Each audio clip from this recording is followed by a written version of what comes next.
So- Assalamualaikum warahmatullahi wabarakatuh. Eh, Kami yang beranggotakan saya sendiri Muhammad Ilham dengan NIM 3411201064 dari kelas DSEC, lalu ada Ilham Pratama dengan NIM 3411201075 dari kelas DSEC, dan juga Rehan Rizdan Edin Jidan dengan NIM 3411201079 dari kelas DSEC. Di sini kami akan menjelaskan apa itu SWOT analisis beserta studi kasusnya.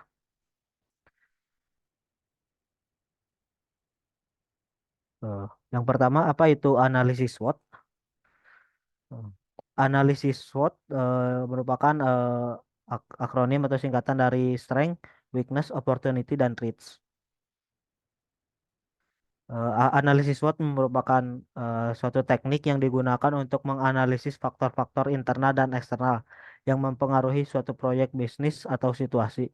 Singkatan SWOT sendiri berasal dari 4 elemen yang dianalisis, yaitu kekuatan, kelemahan, peluang, dan ancaman.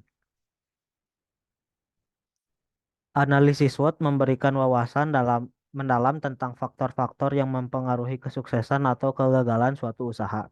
Dalam perencanaan bisnis, analisis SWOT memungkinkan pemilik bisnis dan manajer untuk mengidentifikasi keunggulan kompetitif yang dapat dimanfaatkan, memperbaiki kelemahan yang ada, dan mengeksploitasi peluang besar yang muncul. Di bidang pemasaran, analisis ini membantu dalam merencanakan strategi yang sesuai dengan kondisi pasar.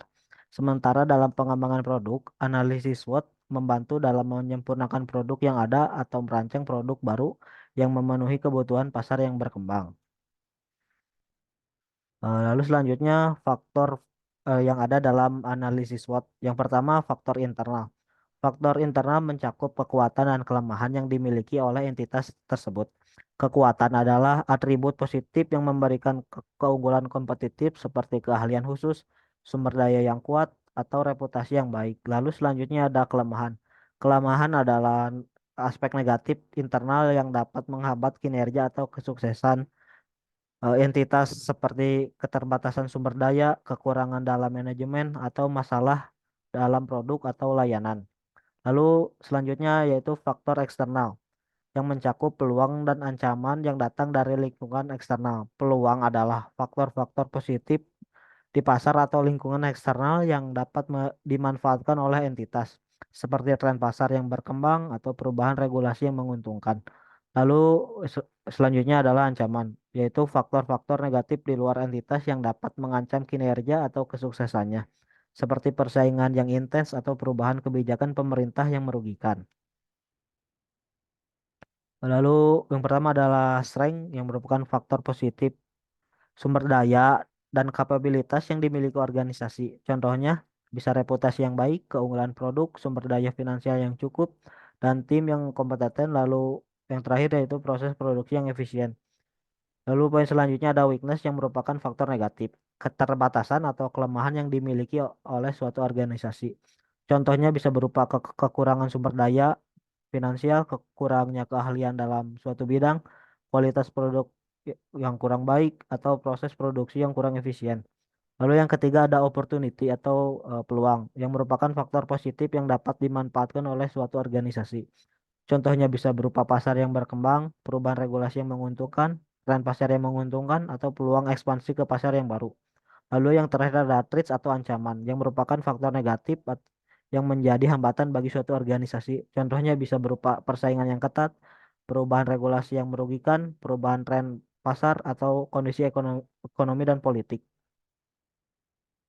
Lalu selanjutnya ada tujuan yang akan dijelaskan oleh Ilham Pratama Putra.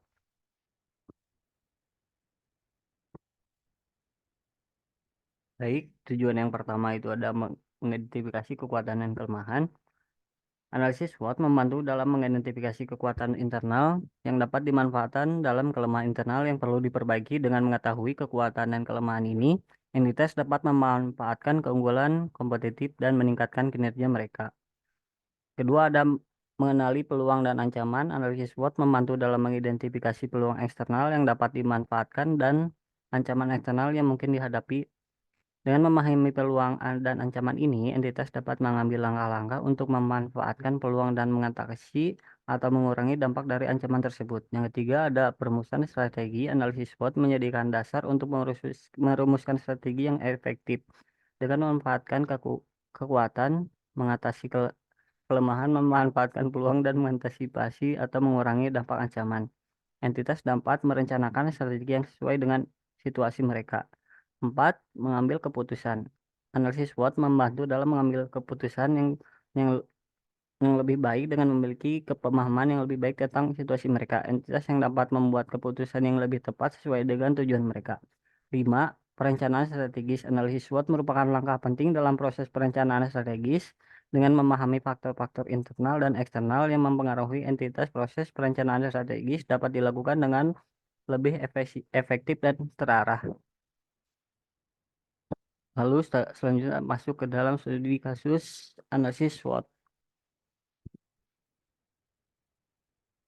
Eh, ada jasa perbaikan gadget adalah layanan yang ditawarkan untuk memperbaiki atau memperbaiki berbagai jenis perangkat elektronik yang bisa digunakan dalam sehari-hari seperti smartphone, tablet, laptop komputer, konsol, permainan, dan perangkat lainnya. Layanan ini mencakup diagnosa masalah penggantian komponen yang rusak, perbaikan perangkat lunak, dan pemeliharaan umum untuk memastikan kinerja yang optimal perangkat. Selanjutnya masuk dalam perbedaan. Di sini ha- harus terus memperbaharui pengetahuan mereka seiring dengan perkembangan teknologi terbaru dengan membangun reputasi untuk kualitas layanan yang tinggi.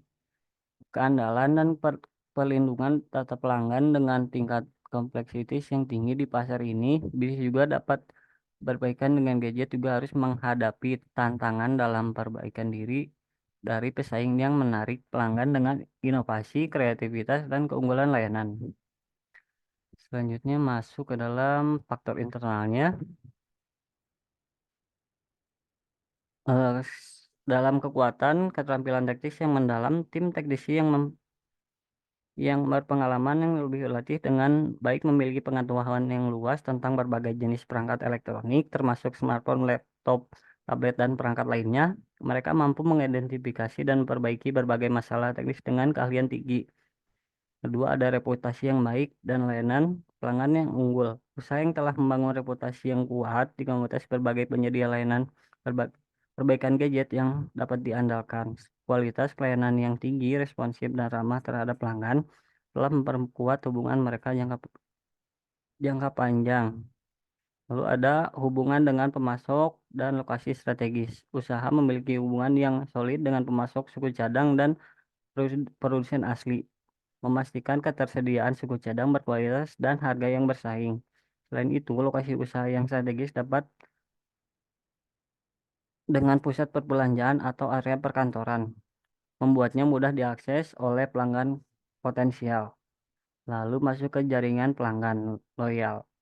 Usaha telah berhasil membangun jaringan pelanggan yang kuat dan loyal melalui layanan berkualitas dan integritas personal yang positif. Pelanggan yang puas dengan pelayanan terbaik, mereka cenderung menjadi pelanggan setia dan memberikan rekomendasi pada orang lain.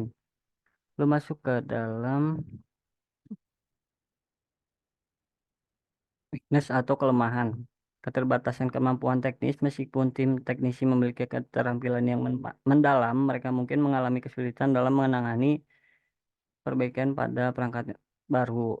Lalu kurangnya efisiensi pelayanan. Usaha mungkin terlalu fokus pada layanan perbaikan gadget dan kurang melakukan defensi dalam layanan tambahan seperti layanan konsultasi teknis. Lalu ada infrastruktur teknologi yang usang. Meskipun usaha telah berhasil membangun hubungan yang kuat dengan pemasok suku cadang, mereka mungkin mengalami keterbatasan dalam investasi struktur teknologi modern. Lalu ada ketergantungan pada tenaga kerja usaha, mungkin terlalu bergantung pada tim teknisi utama atau memilih bergantung pada tim teknisi utama atau memiliki usaha yang untuk operasional sehari-hari. Selanjutnya akan dibacakan oleh Rehan.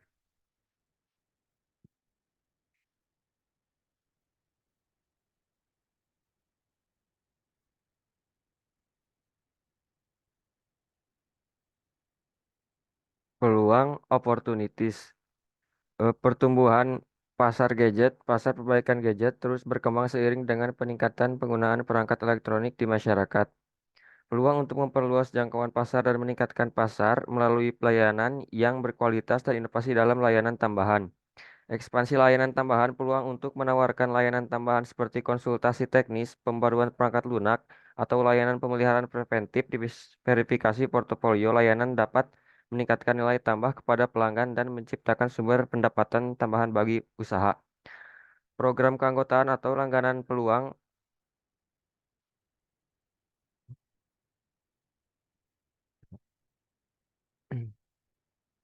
adanya peningkatan permintaan untuk perbaikan gadget sebagai akibat dari peningkatan kepemilikan perangkat. Eh, Kedua, kemitraan strategis, peluang untuk menjalin kemitraan dengan merek gadget atau pengecer untuk meningkatkan visibilitas dan akses pasar. Yang ketiga, teknologi baru, peluang untuk memanfaatkan teknologi baru dalam proses perbaikan seperti perangkat, lunak manajemen, layanan pelanggan, atau sistem pelacakan inventaris. Satu, trades persaingan yang intensif. Persaingan dari bisnis perbaikan gadget lainnya dapat mengancam pangsa pasar dan margin keuntungan. Dua, perubahan teknologi. Perubahan dalam teknologi atau desain perangkat dapat mempengaruhi permintaan untuk perbaikan atau memerlukan investasi tambahan dalam keterampilan atau peralatan.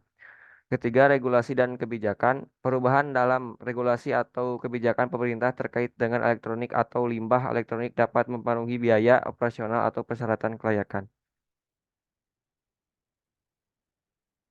Untuk kesimpulan, jadi dengan mempertimbangkan dan menggabungkan semua faktor ini dalam analisis SWOT yang mendalam, usaha perbaikan gadget dapat mengembangkan strategi yang efektif untuk memaksimalkan kekuatan mereka, meminimalkan kelemahan, memanfaatkan peluang pasar, dan mengatasi ancaman yang ada. Ini melibatkan pengembangan rencana tindakan yang konkret dan terukur untuk mencapai tujuan bisnis jangka panjang, termasuk investasi dalam pengembangan keterampilan teknis, peningkatan infrastruktur teknologi, ekspansi layanan tambahan, dan peningkatan pemasaran dan branding. Dengan pendekatan yang proaktif dan adaptif, usaha perbaikan gadget dapat memperkuat posisi mereka di pasar dan mencapai keberhasilan jangka panjang.